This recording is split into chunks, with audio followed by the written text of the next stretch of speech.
Do you guys remember the Heaven's Gate cult? I actually did a murder mystery makeup on it, but essentially they were a religious group who believed they were going to catch a ride on the Hale-Bopp comet in 1997. Now they believed that this comet was actually a spaceship. Oh yeah, and in order to ride the spaceship, you actually had to die. Yeah, Heaven's Gate is honestly such a wild story, but what a lot of people did not know was that their leader, the leader of Heaven's Gate, was a eunuch, meaning he voluntarily had himself castrated, aka his testicles they were removed, you know? He did this because he wanted to achieve spiritual purity. I know. Now I know to you and I this sounds like a little extreme, but there was actually a time when choosing to become a eunuch was pretty normal. And not just for religious reasons, but as a career opportunity and a way to climb the social ladder. Oh yeah. Over many cultures and many years, being a eunuch has meant something different. Like in ancient China, eunuchs were thought to be more trustworthy, so they became political advisors. Or in Italy, they realized it stopped men's voices from developing. Oh yeah, so eunuchs formed a special class of opera singers. I know. Sometimes the process of becoming a eunuch was voluntary, and other times, not so much. Look, a lot of the times, it was done by force, and look, they didn't even want it, okay? I know. Bailey, why the hell are you doing an episode about wieners and balls getting cut off? Where am I? Am I okay? No. Welcome to Dark History. But where did these traditions start? And why is this Heaven's Gate guy like the only eunuch I personally knew about? Well, guess what? We're about to learn a lot more, because today we are talking about the dark history of eunuchs.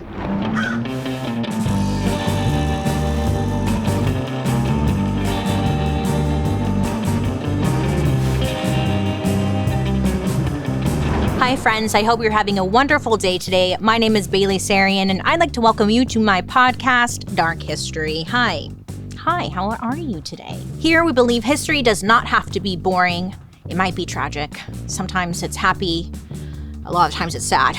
But either way, you know, it's our dark history. Before we get into it, don't forget to like and subscribe, because I'm always here for you, posting new content. Oh yes, I am. And also don't forget to let me know what you think down below in the comment section, because I love hearing from you. You're wild. So, eunuchs. How'd we get here, huh? Let me tell you. We're gonna start with the basics, because if you're anything like me, you might be wondering what makes a eunuch a eunuch. Or you're wondering why eunuchs, Bailey? Because it's interesting. And that's what this whole show is. All right, so just go on this journey.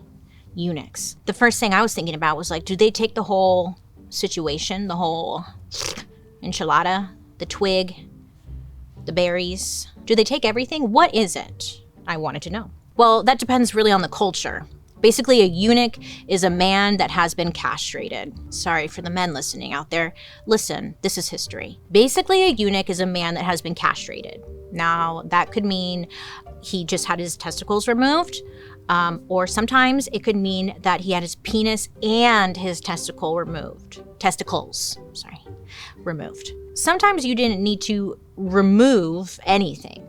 Back in ancient Rome, there were 3 different types of eunuchs: men who had been infertile since birth, men who were castrated, and men who had their testicles crushed. Yeah, exactly what you're imagining.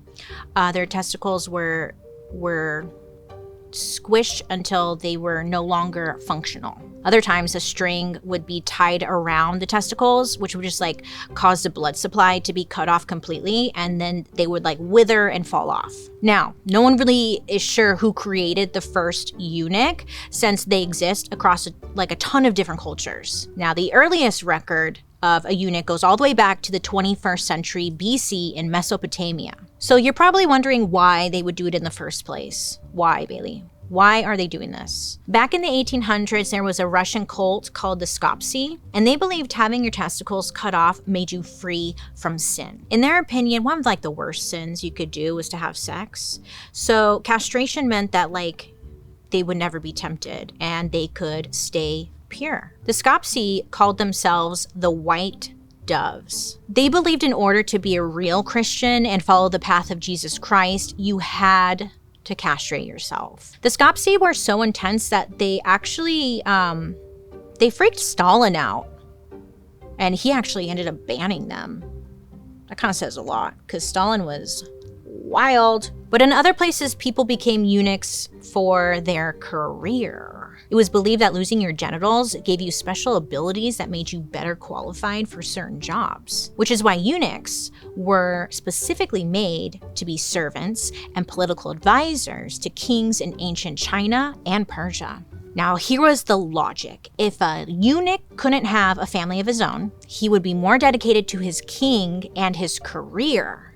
It makes sense. He wouldn't be all distracted with like boning all the ladies, you know? And this in turn benefited the king because if all of his closest advisors were eunuchs, then he wouldn't be like worried that this guy was going to be fucking all of his chicks, his wife.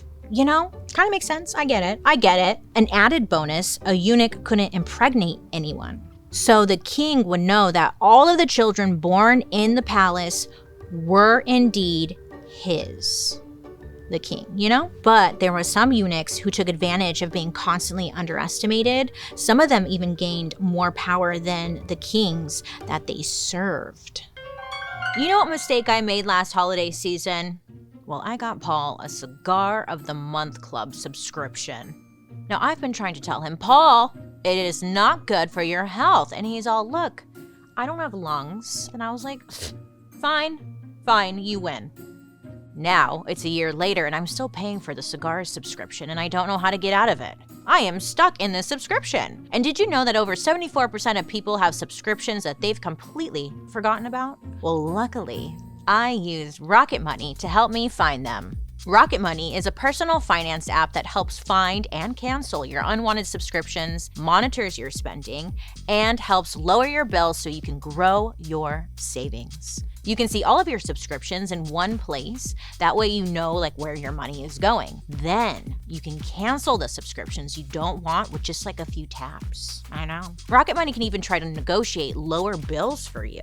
Plus, Rocket Money can help you create a personalized budget so you keep your spending on track. So whether you want to pay off your credit card debt or maybe you're just saving up for a larger purchase, Rocket Money is there to help.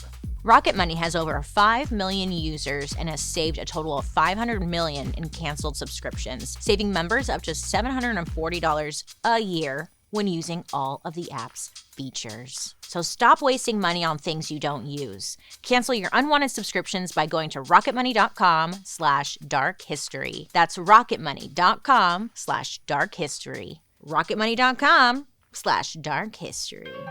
One of the first eunuchs to defy all odds and like rise to power, this guy was badass. And guess what his name is? You'll never guess. His name was Bagoas the Elder. Bagoas. Yeah, that was his name though. But this was back in like 4th century BC in Persia, Bagoas. I guess Bagoas was a name that was commonly given to eunuchs in Persia. Now this was because there were hundreds, if not thousands of eunuchs serving the king at the time. And I guess the king had better things to do than learn every eunuch's name. So he would refer to all of them as Bagoas. It's not funny. It was the same in China because there were so many eunuchs, the emperor made them choose from like a small number of names.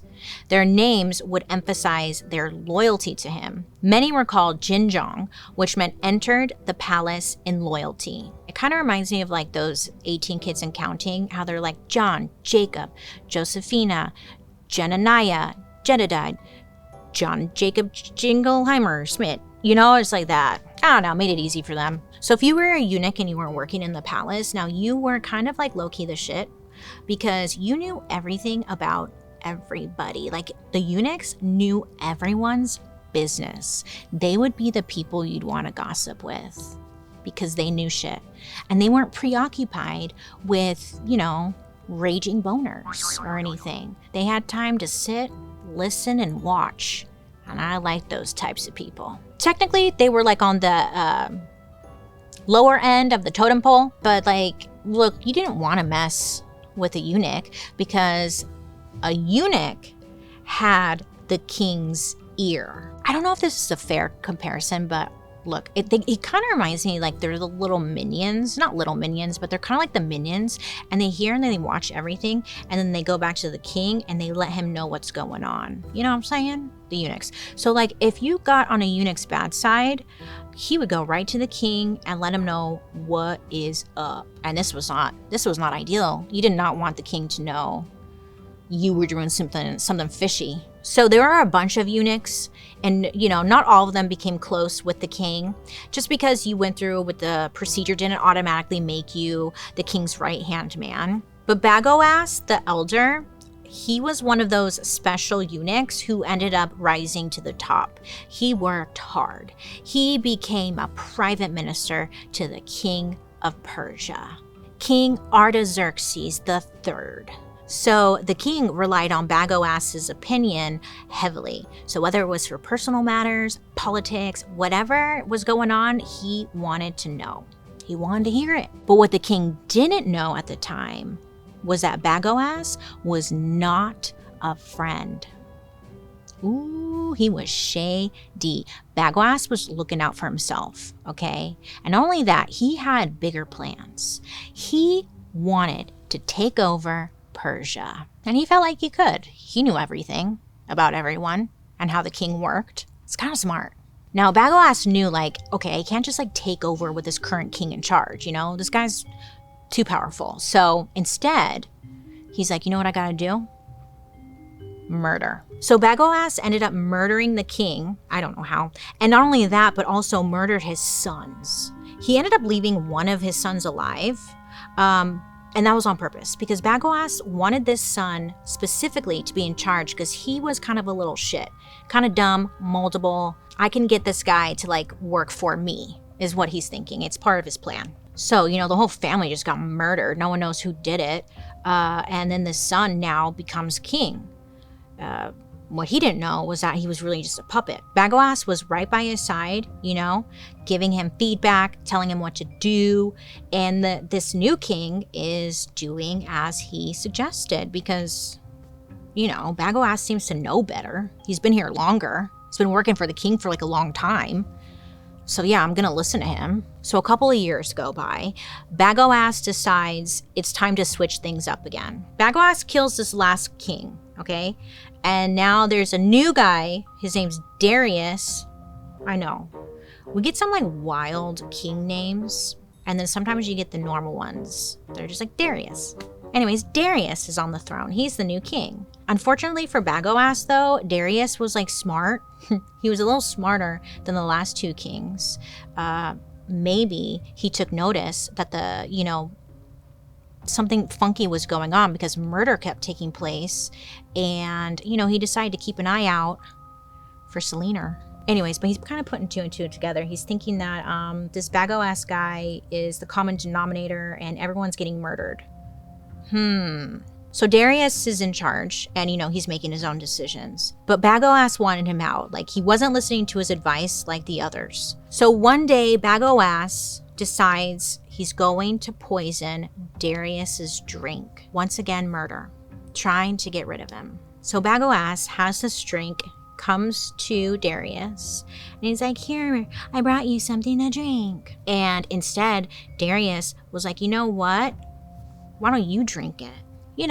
To prove like there isn't poison in it or anything, just to make sure. So Bagoas was put on the spot, and Bagoas was really dedicated to the bit. So he drank the poisoned drink, which then led to his death. Aqua Tofana. That's a real Aqua Tofana. That is the Aqua Tofana story, right? Come on, my murder mystery friends, you know what's up. Bagoas wasn't the only power-hungry eunuch. Over in China, eunuchs also served as political advisors. One difference was that in China, eunuchs were considered men whose penis and testicles were removed. You gotta do both. Eunuchs were extremely important to the Emperor of China. Traditionally, the Emperor kept about 2,000 eunuchs in his service at any given time. Now that number varied a lot depending on the emperor's personal preference. In the 16th century, there were as many as 100,000 eunuchs living in the Forbidden City, which was China's main palace complex. So working in the Forbidden City was like getting an internship in the White House. Except you had to do a lot more. The process of becoming a eunuch and getting to work in the Forbidden City, it wasn't easy. Shit, it was actually pretty messed up. During the holidays, it feels like I always have a million things to do. And I don't know about you guys, but I can only get through my to-do list if I'm listening to something. I don't know. But listen, I need a break from like Christmas carols, okay? Joan, I told you, Little Drummer Boy is great. It's beautiful and you do a great job at it, but like I'm very tired of that song. It's the only song you know, Joan. I'm very tired. We get it. Luckily, it's never been easier to pick something to listen to. That's all because of Audible's Best of 2024 picks. I am loving this because now you can find the year's top audiobooks, podcasts, and originals in all of your favorite genres. And they're only showing you like the best of, and I love a best of list. I love a best of list, okay? Audible has everything from memoirs to romances to mysteries. Audible has carefully made this list so there's something in every category. And it's the easiest way to hear 2024's best of year in audio entertainment. You can listen to celebrity memoirs like, Lisa Marie Presley's From Here to the Great Unknown. That is on my list. I heard it's really good. But you know what I've been listening to? Remember JoJo? Get out right now. It's the end of you and me. So she came out with a memoir, okay? And I've been listening to that on Audible. Okay. There's something for everyone, is what I'm getting at, okay? But I recommend that one. Well, do I? Yeah, sure. So look through Audible's Best of 2024 and find your new favorite. Audible, there's more to imagine when you listen. Go to audible.com/darkhistory and discover all the year's best waiting for you.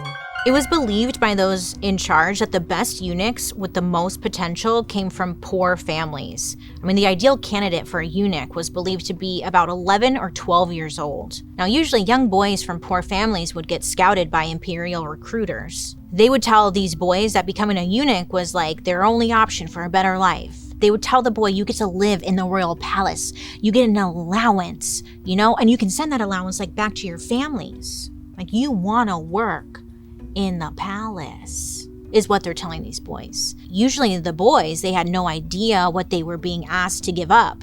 Most of the time, the boys didn't even realize what exactly they were agreeing to until after the situation, the surgery, the removification of it all. Well, maybe the boy would agree and be like, oh my God, yeah, this sounds great, I'll do it. So the recruiter would take the boy to a special group of people who performed the eunuch surgery. These people were called the knifers. Oh, right. I mean, very straightforward. They were very familiar with the surgery and they had it down to a science. Before chopping off the boy's penis and testes, it was a ritual for the knifer to always ask in Chinese, will you come to regret this decision? So they're like asking, they're asking for consent, but like from a young boy. It's like, it's not appropriate.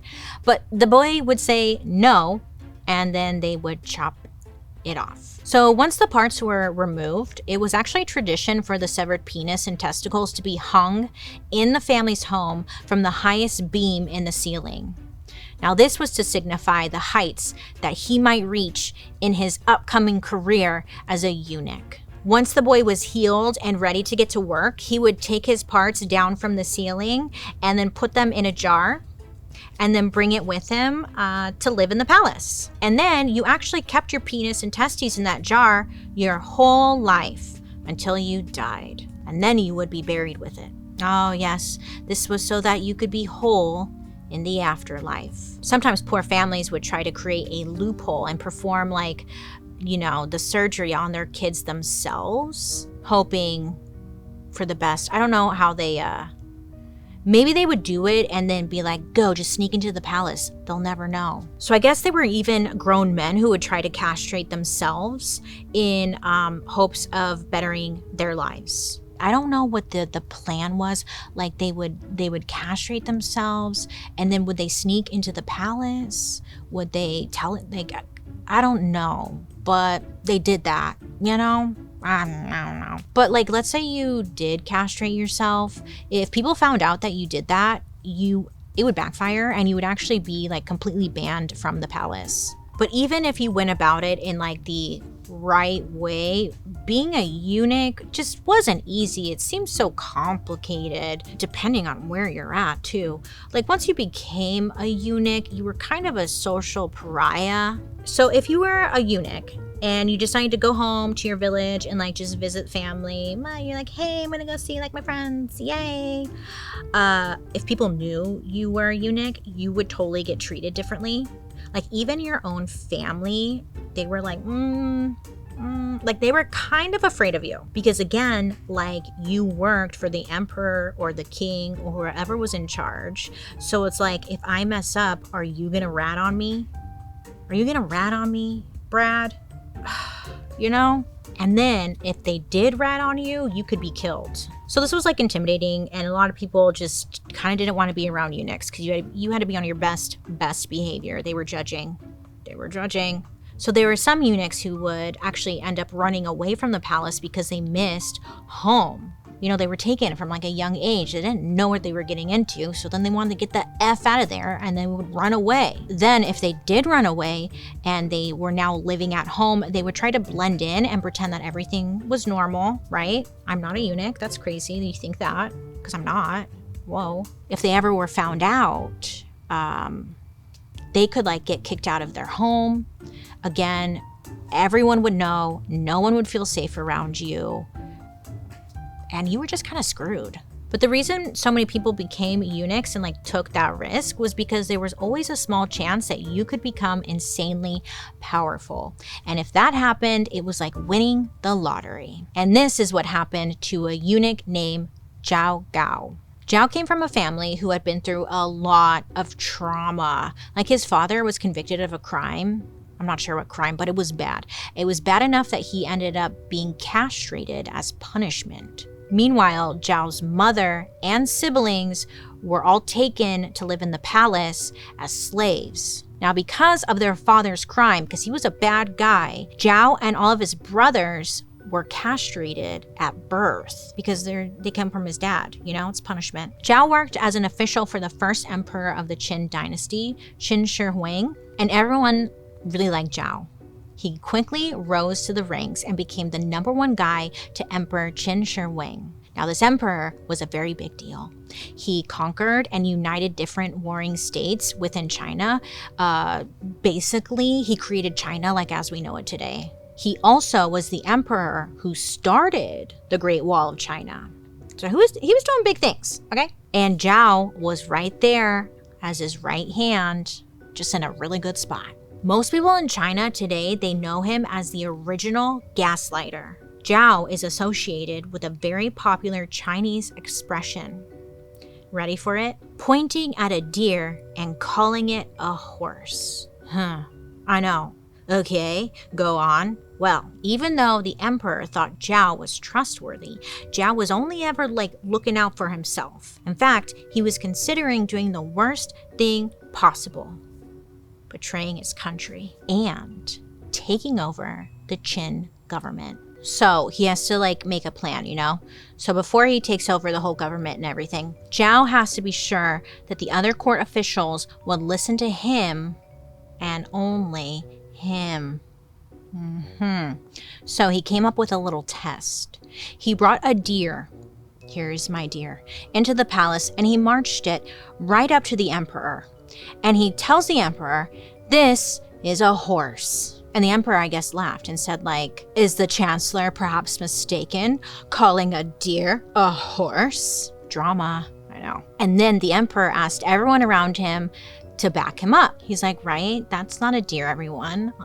So the emperor asked everyone to back him up, and a lot of the people stayed quiet, while others tried to please Zhao and say yeah, it's a horse. That's crazy. That's a horse. What? That's a horse. You know, because they didn't want to upset Zhao. Zhao was very powerful. Some people didn't agree with him, and they were like, that's a deer, Zhao. Are you dumb? And he was he didn't say anything. And then afterwards, when this was all over, behind closed doors, he got everyone who said it was a deer and had them executed. Oh, that'll teach them. After this, word gets around. about what Zhao did. And now everyone at the palace was like terrified of Zhao. Like, what? It was a horse, you know? I don't know. After this, everyone at the palace was terrified of Zhao, and he was able to gain control of the Chinese military as a result. Zhao was notorious by the time he died. He became the poster child for why eunuchs should not be trusted. But after Zhao died, the Qin dynasty basically fell apart. So this made people be like, see, you need eunuchs, because if not, like, the whole thing falls apart, you know? Like, we need them. We need them for dynasties to succeed. So there was like a lot of mixed messaging going on about eunuchs. Some people loved them, some people didn't like them. But in China, the tradition of having them continued for thousands of years. In fact, the very last Chinese eunuch on record, whose name was Sun Yaoting, didn't die until 1996. Another common misconception about eunuchs, besides them not being trustworthy, was people didn't think that they were sexually active. Now, except for in China, where they did remove the penis in addition to the testes, many eunuchs were completely capable of having sex, and, you know, they still had sex drives. It was actually said that eunuchs made better lovers because they lasted longer. I could see that.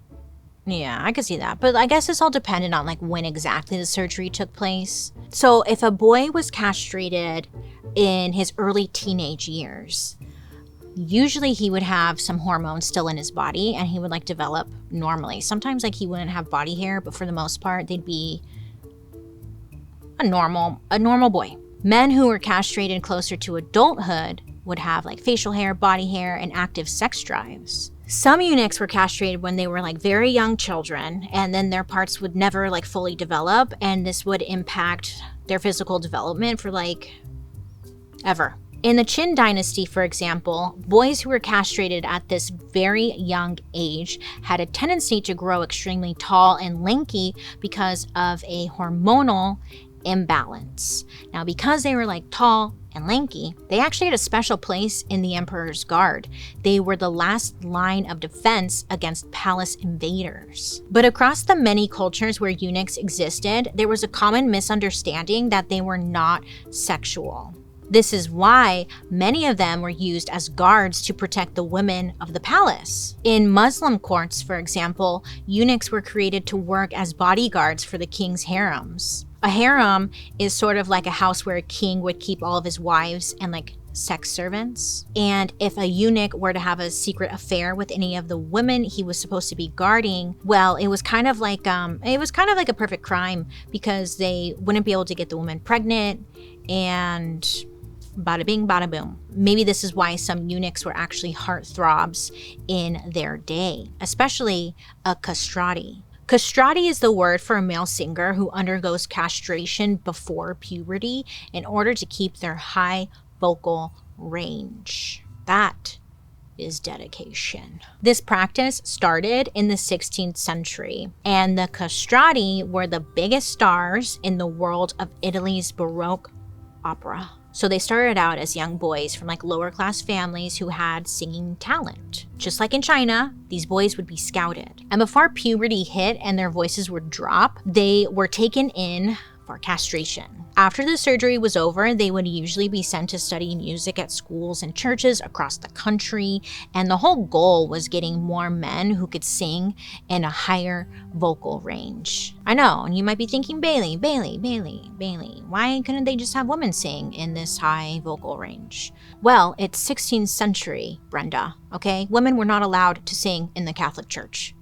Get it together. Actually, women weren't even allowed to talk in church, so no, we must castrate the boys. It made more sense to them to like castrate children than to let women sing. So that says a lot, huh? But like I said, the castrati, they were stars. They were celebrated all across Europe. People loved them for their talent, but not really a lot was known about the situation, because castration in Italy at this time was a very taboo subject. I mean, I think it is still a very taboo subject, you can say. So people didn't really know. They just thought these were like talented boys, which is so sad. You know, everything about these boys was kept a secret. Like no one really knew exactly how or when or why or what these boys were castrated. Yeah, I guess they just wanted the people to believe that these bunch of boys throughout the Italian countryside just happened to have these beautiful singing voices. You know, little angels. Wow. And like it just so happens that they also had no testicles. It was just a weird coincidence. I don't know. But listen to them. Wow. You know, but behind those PR stories, the truth, obviously, was a lot darker. There's so much to remember during the holiday season, like what presents to buy, what parties to go to, what outfits am I wearing for these parties? Do I have to put on pants? I know. With so much going on, sometimes it's easy to forget to like actually take care of yourself. I know for me, I can't speak for you, but like when it comes to skincare, girl, I forget what I'm doing. Okay, I'm just trying to go to bed. But that's why I'm always happy to partner with the sponsor of today's episode, Apostrophe.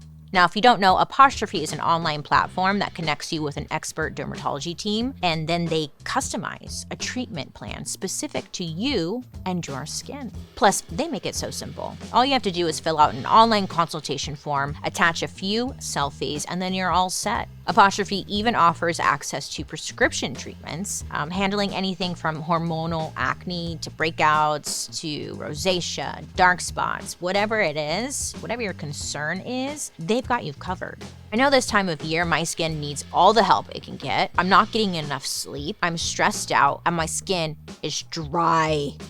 So dry. Oh my gosh, you know?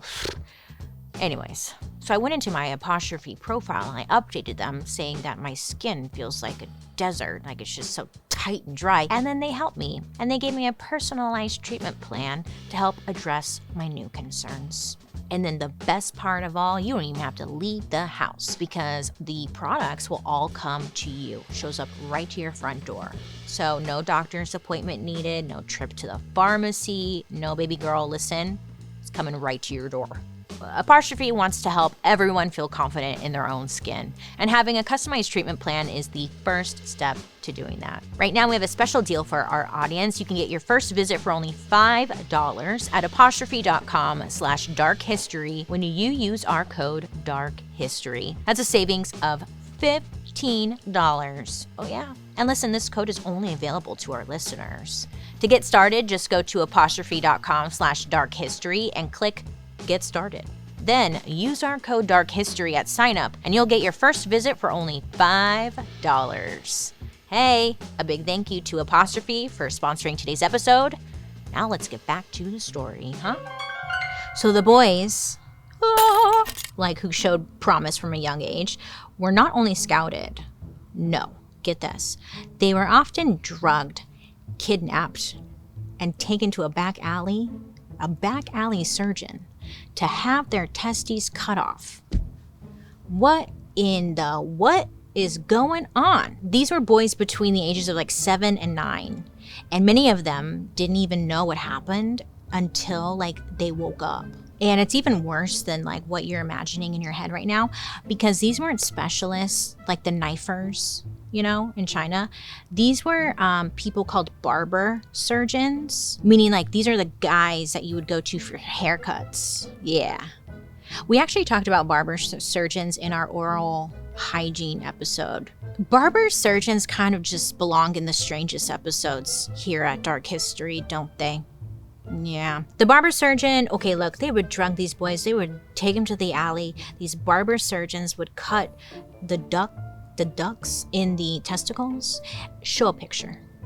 Can we? I don't know. And then the testicles would shrivel up, leading to the boy's testosterone to just plummet. So if the boy even survived the surgery, he'd go on to like intense training in order to sing like an angel for the Pope. I know. I was thinking, did the Pope know? Did the Pope make them do this? Like, who agreed that this was what they were gonna do is what I was thinking too. I don't know. I guess, We'll never know. Famous male singers are always going to have groupies, and this was very much true for the castrati. They were extremely desired by women in high society. In England, multiple castrati had affairs with married noblewomen. One especially famous castrati was named Farinelli, and Farinelli was born in 1705. And when he was about 12, he was forced to become a eunuch, which at 12 years old, we now know is actually a lot older than most. So he was like a little bit more developed. But Farinelli became huge. He was major. People love this guy. They're throwing bras. They're like lighting their lighters, like, ah, yeah. And, the ladies just loved him. By 1737, Farinelli was 32 years old and performing all over Europe. And that's when he caught the eye of the Queen of Spain, who brought him over to her court. Apparently, the queen thought like his voice was so special that it would heal her sick husband, King Felipe V. King Felipe was going through bouts of mania and depression. Today, he might be diagnosed with something like bipolar disorder, but it's 1737. So they didn't have like medicine or anything. So opera was the treatment. Farinelli came to court and started performing for the king every single night. And to everyone's surprise, it kind of worked. His singing really did help the king, and Farinelli became very close with him. Like other eunuchs before him, Farinelli was one of the most influential people in the country. But unlike some other guys we've talked about, Farinelli didn't kill anyone for power. I mean, that we know of. He just sung his way into power. He ended up retiring in 1759, and he just like hung out with other famous people like Casanova and Mozart until he died in 1782. That's his story. This is pretty much like the best case scenario for castrati. Eventually people started to learn about like what was going on with this whole forced castration situation. And by 1878, Pope Leo XIII banned any new hiring of castrati by the church. That took a while. I don't know how word got out, but it just did. Like, people started to find out. The last castrati in the Pope's choir retired in 1913. You know what's crazy, though, that I was thinking about? How come the popes don't become eunuchs? I think actually it would solve a lot of issues, if you know what I mean. And it would prove their devotion to God and the religion and the church. And I say they should do that. Thank you. You know what's surprisingly stressful? Buying holiday gifts for children. There are just so many toy options, video games, everything, right? And I have no idea, like, what's cool? What is a kid like? I don't know. You want to, like, get them something that they're going to love and use, and I'll be the favorite auntie, of course. So this year, you know what? I decided to go with a classic gift. I'm talking a new bike. And listen, the type of bike was easy to choose thanks to our friends at Guardian Bike.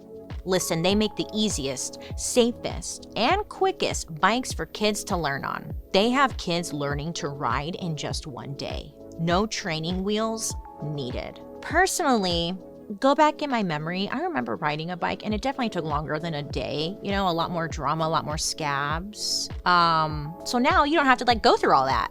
Right? That's great. With Guardian bikes, they're different. They're designed for stability and they're low to the ground, which is nice. So much less chance of actually tipping over. And that's because they've got a wide wheelbase and ultra lightweight frames, offering better control and balance. Their design gives young riders the abilities to learn not just in one day, but without all the tears or frustration. Guardian bikes are the only kids' bikes designed and assembled in a US factory, ensuring top-notch quality and durability. They were also featured on Shark Tank and are the New York Times Wirecutter Top Kids Bike Pick for 2024. Join the hundreds of thousands of happy families by getting a Guardian bike today. Their holiday sales have begun, offering the biggest deal of the year. You can save up to 33% on bikes, no code needed. Plus, get free shipping and a free bike lock and a pump with your first purchase after signing up for their newsletter. Visit guardianbikes.com to take advantage of these deals and secure your holiday gifts today. Happy riding! That's how I ride my bike.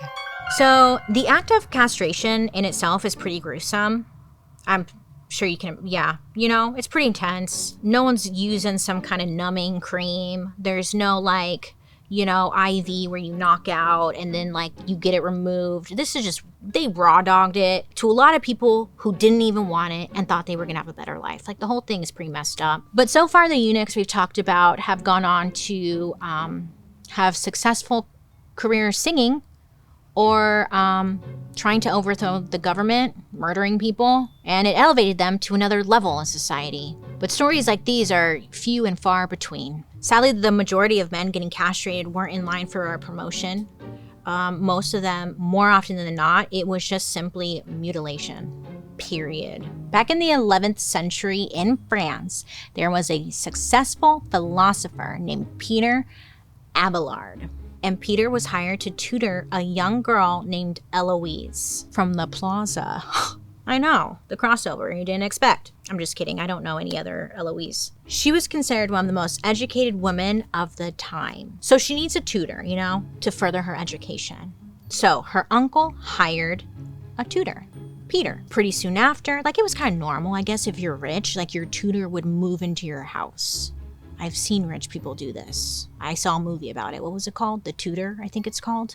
Where the tutor moves in and then he gets all weird. Anyways, so Peter moves into their house. Around this time, Eloise and Peter, they start falling for each other. He's teaching her how to do math and she's like, oh my God, that's so sexy. And they just fall in love. And they start to have an affair and it's just hot. Well, Eloise's uncle, he didn't like this. No, he did not. He tried to stop it, but he was too late because Eloise ended up pregnant. Right, Peter's not a eunuch. I forgot. I was like, where are we right now? So Peter, he stepped up. He proposed to her. They ended up getting married, and Eloise had a baby. And she named her baby, get this is great, Astroblade. Yeah, they named their baby Astroblade.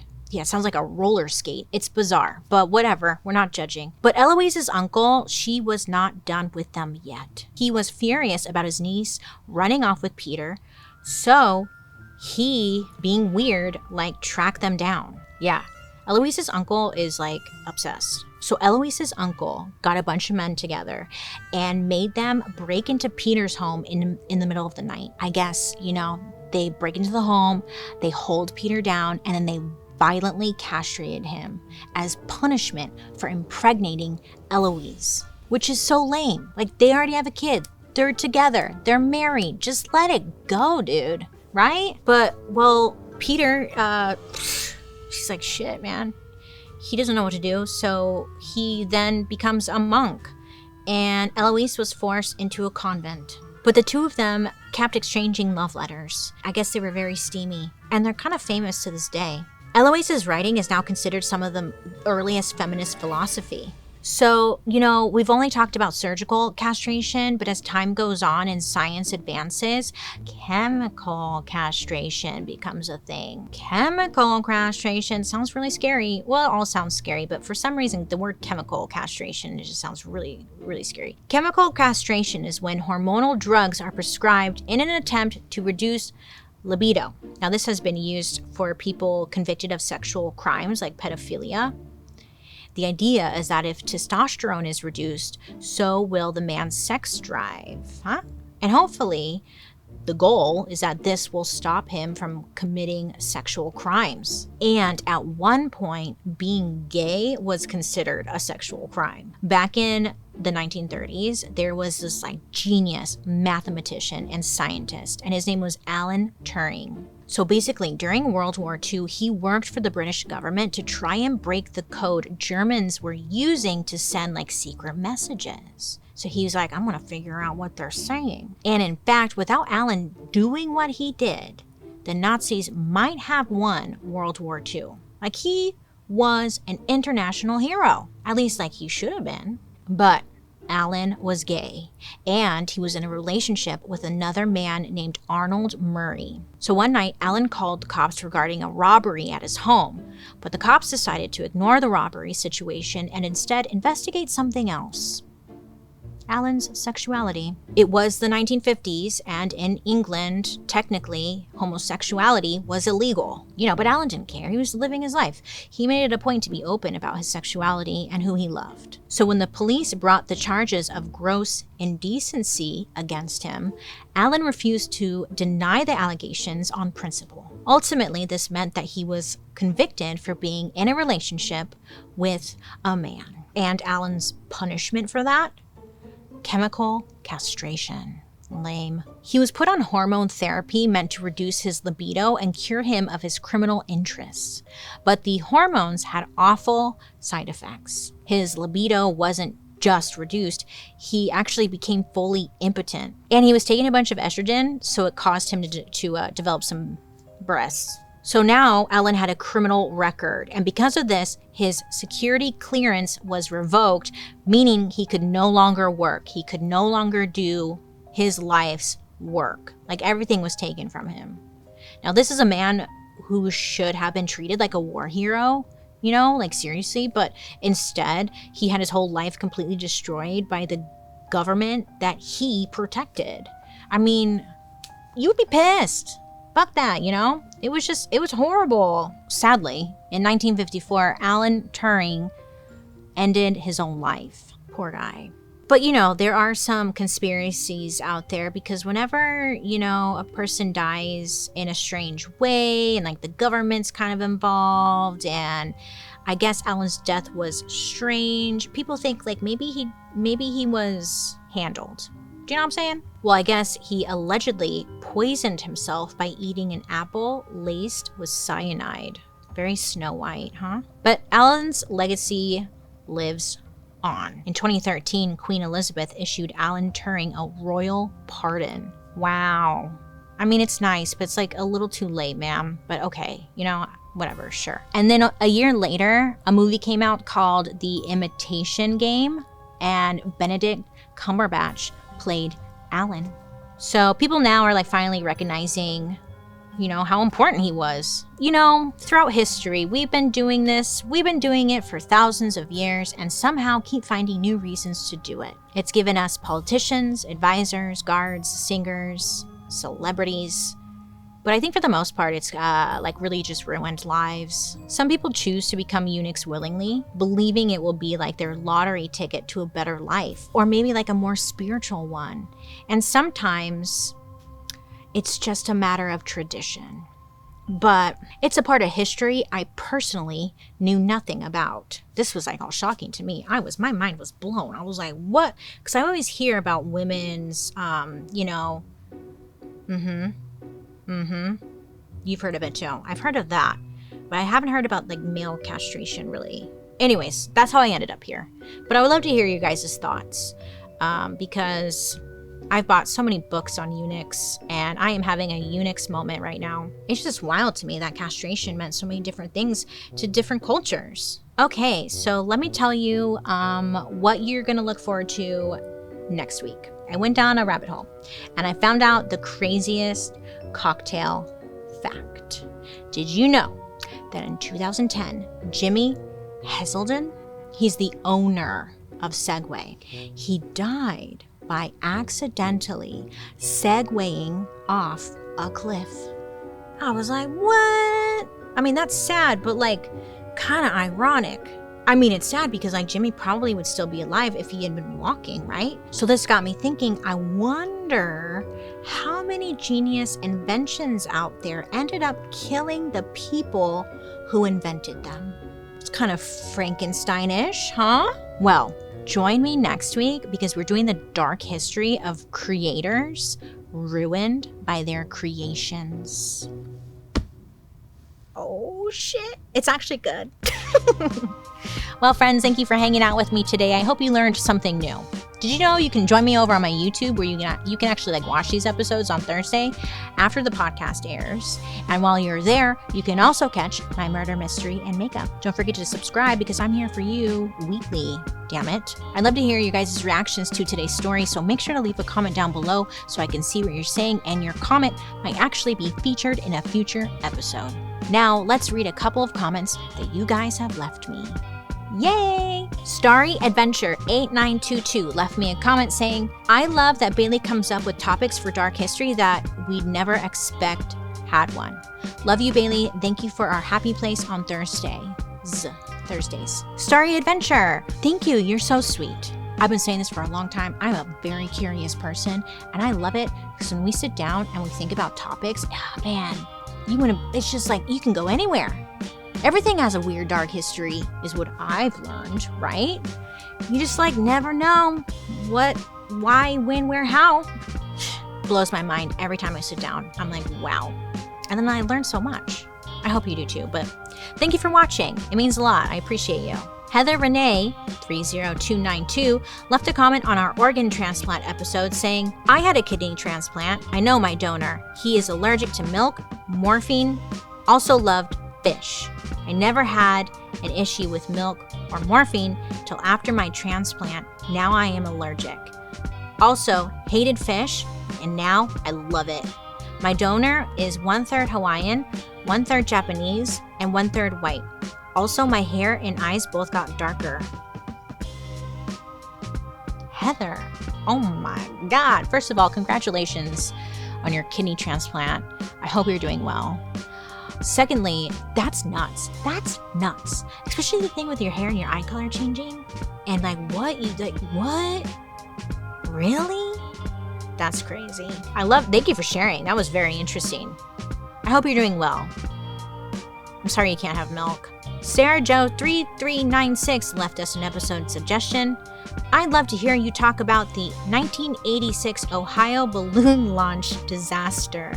That story has a few different levels to it, and I'd love to hear an in-depth episode on it. Sarah, it's so funny you bring that up. I literally was just watching a little mini documentary situation on it, and I was like, what is this even about?